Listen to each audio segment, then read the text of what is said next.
മറ്റു വാർത്തകളിലേക്ക്. കണ്ണൂർ കായലോട്ടെ റസീനയുടെ ആത്മഹത്യയിൽ പ്രതികളിലേക്ക് നയിക്കുന്ന സൂചന ആത്മഹത്യാക്കുറിപ്പിലുണ്ടെന്ന് city police commissioner Nithin Raj.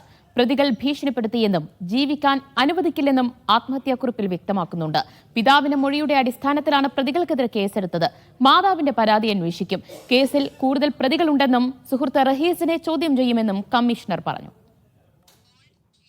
സംഭവത്തിന് ആസ്പദമായിട്ടുള്ള സാഹചര്യങ്ങളെ പറ്റിയിട്ട് വളരെ വിശദമായിട്ട് തന്നെ ഈ കേസിൽ മരണപ്പെട്ടിരിക്കുന്ന സ്ത്രീ പറഞ്ഞിട്ടുണ്ട്.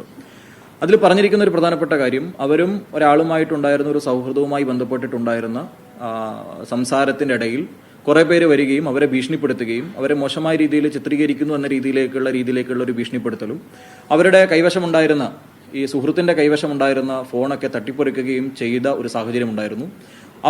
ഇത് ഞങ്ങളെ ജീവിക്കാൻ അനുവദിക്കുന്ന ഒരു സാഹചര്യം ഉണ്ടാവില്ല എന്ന് കണ്ടതുകൊണ്ടാണ് ഞാൻ സൂയിസൈഡ് ചെയ്യുന്നത് എന്നുള്ളതാണ് സൂയിസൈഡ് നോട്ടിൽ വളരെ വിശദമായി പരിശോധിക്കുന്ന സമയത്ത് നമ്മൾ മനസ്സിലാക്കുന്നത്. ഈ കേസിന്റെ തുടർന്നുള്ള അന്വേഷണത്തിൽ അന്നേ ദിവസം അവിടേക്ക് വന്നിരുന്ന ആൾക്കാരെ പോലീസ് വിശദമായി ചോദ്യം ചെയ്തു.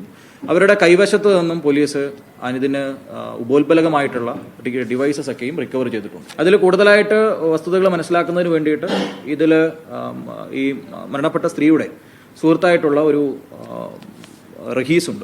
റഹീസിനെ കൂടുതലായിട്ട് പോലീസിന് ചോദ്യം ചെയ്യേണ്ടതുണ്ട്.